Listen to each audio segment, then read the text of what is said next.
Most men don't realize this. Every time they open their mouth to talk to a woman they like, they destroy attraction before it even begins. And they do it with the simplest thing. They ask too many questions. Where are you from? What do you do? Do you come here often? You think you're being polite. You think you're showing interest. But what you're really doing is putting her on a pedestal and putting yourself below her. You're trying to prove yourself worthy of her attention. You're acting like a fan, not a man. Let me give it to you straight. Attraction doesn't live in questions. It lives in energy. When you ask question after question, you stop leading. You become the interviewer and she becomes the celebrity. She's the one telling stories. You're the one reacting. She's the prize. You're the audience. And in that dynamic, attraction dies instantly. Why questions kill attraction? Well, when you rely on questions, you think you're connecting, but in reality, you're submitting. You're saying, please keep the conversation alive. Please give me something to respond to. Please don't let this moment go silent. Every question you ask comes from the same place: fear. Fear of silence, fear of judgment, fear of losing her interest. But here's the thing: women don't fall for fear. They fall for certainty. They don't want another fan. They want a man who leads the moment, a man who creates energy instead of chasing it. When you act like you need her participation to feel confident, you lose her respect. And when respect goes, attraction follows right behind it. You have to understand this. Women are constantly surrounded by men asking for their time, their validation, their energy. The one who doesn't ask, the one who simply speaks from his world, stands out instantly. That's the difference between chasing her attention and making her earn yours. So here's what you do instead. Stop asking for her energy. Start creating it. Instead of saying, "What do you do?" Say, "You strike me as the kind of woman who's too ambitious to sit still. You probably hate being bored, right?" That's not a question. That's a statement with intrigue.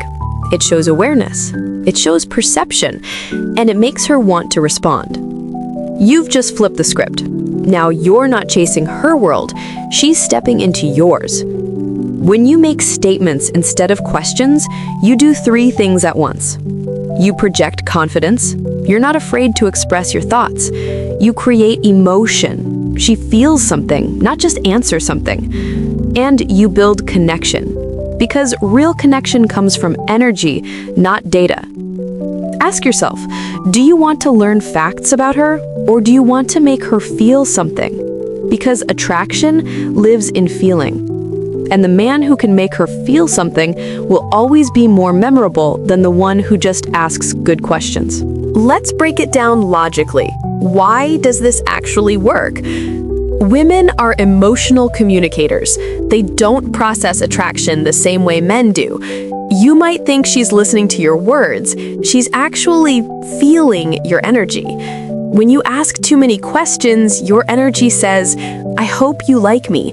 I hope I'm doing this right. I hope you don't leave." That's the vibe of a boy seeking approval. When you make confident statements, your energy says, "I see you. I'm grounded.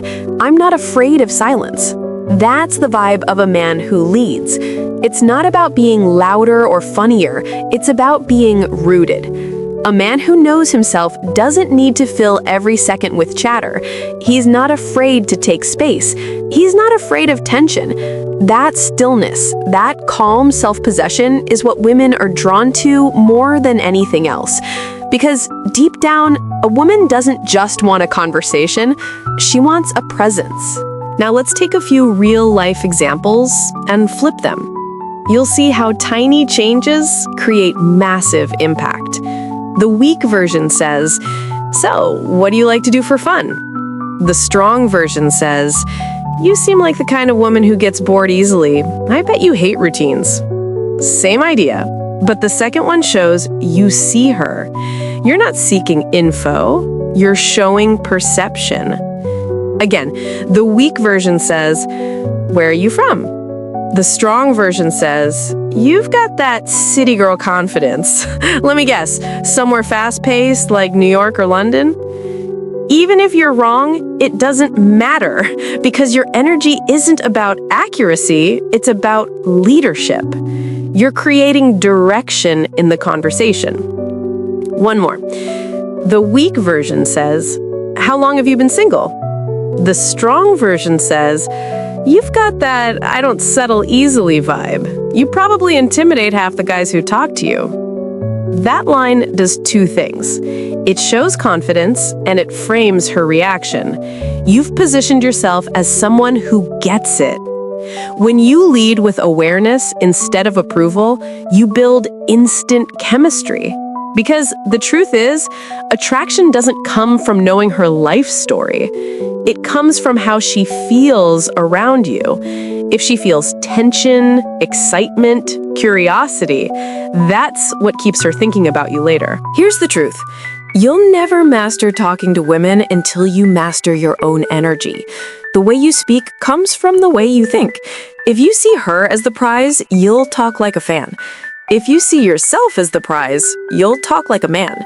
Because men who lead don't need constant reassurance. They don't chase connection. They create it. You've been taught that good conversation means keeping it going.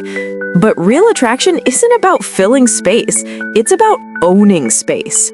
When you're calm, composed, grounded, she feels it. And that makes her lean in. When you're nervous, over-questioning, seeking validation, she feels that too. And that makes her pull away. Your words are secondary. Your energy is everything. Women aren't attracted to talkers. They're attracted to leaders. A man who leads conversation the same way he leads his life, with purpose, direction, and calm intensity. That's what she remembers when you're gone. Not what you asked her, not your job title, not your jokes, but how you made her feel. Let me drop a harsh truth. If you're always asking her what she wants, what she likes, what she thinks, you've already lost. You're building a connection based on her standards. Start building connections based on yours. You're not there to perform for her. You're there to share your world and invite her into it. You don't need to prove yourself. You need to express yourself. You don't need to ask for permission. You need to take leadership. Women don't fall for perfect sentences. They fall for certainty. So, here is your challenge. Next time you talk to a woman you're attracted to, catch yourself before you ask that next question. Instead, make a statement. Make an observation. Say what you see, not what you need to know. Watch how the energy shifts. Watch how her eyes change. Watch how she starts asking you the questions instead. That's the flip. That's the moment you go from the fan to the man. Okay, so here's the truth they don't tell you. You've been taught to chase, to impress, to ask. You've been programmed to think politeness creates attraction. But politeness doesn't create desire. Presence does. So stop talking like a fan. Start talking like a man. Because a real man doesn't try to win her over. He lets her step into his world. If this hit you hard, good. It means you've been doing it wrong, and now you know what to fix. Next time you talk to her, don't ask for permission to speak. Speak like a man who already has her attention.